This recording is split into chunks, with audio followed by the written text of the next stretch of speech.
មេឃងងឹតឈឹងតែបេះដូងបងនៅតែភ្លឺច្បាស់ដោយសាររូបអូន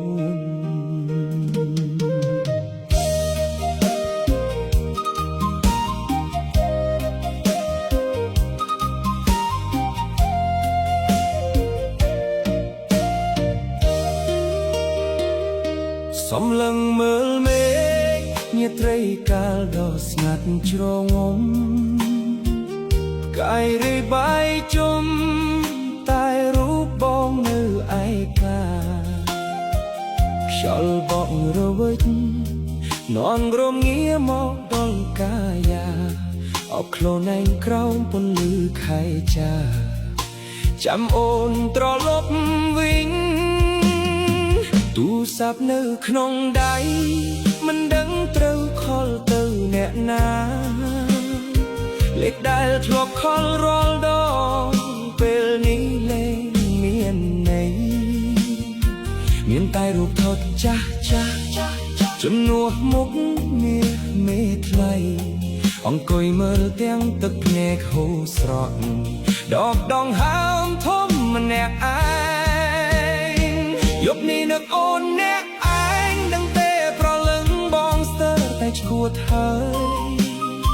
ហេតុអ្វីចាកចេញទៅឥតកោះត្រើយទុកឲ្យបងរងកម្មឈឺសាយប់នេះនឹកអូនអ្នកឯងស្រែកហៅឈ្មោះអូនកន្តាលពីឯកាសង្ឃឹមថាខ្យល់នឹងនាំពាក្យវាចាប្រាប់អូនថាបងនឹកអូនខ្លាំងណាស់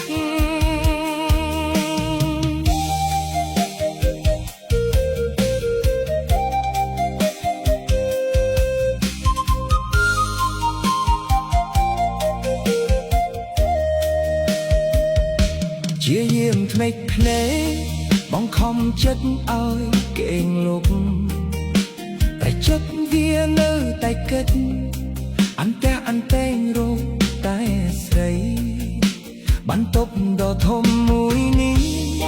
ពេលគ្មានអូនប្រែជាគ្មានន័យមានតែភាពត្រជាក់នឹងមងសៅកំដររូបបងរាល់យប់បើសិនជាអាចត្រឡប់ពេលវេលាទីក្រោយបងនឹងអបអូនឲ្យជួបមិនឲ្យអូនដើរចេញឡើយនឹងមើលថែការពារមិនឲ្យនេះមេហត់នឿយតែពេលនេះគ្រប់យ៉ាងហួសពេលហើយសានត្រឹមតែការសោកស្ដាយយប់នេះនឹកអូនអ្នកឯងដឹងទេប្រលឹងបងស្ទើរតែឈួតហើយ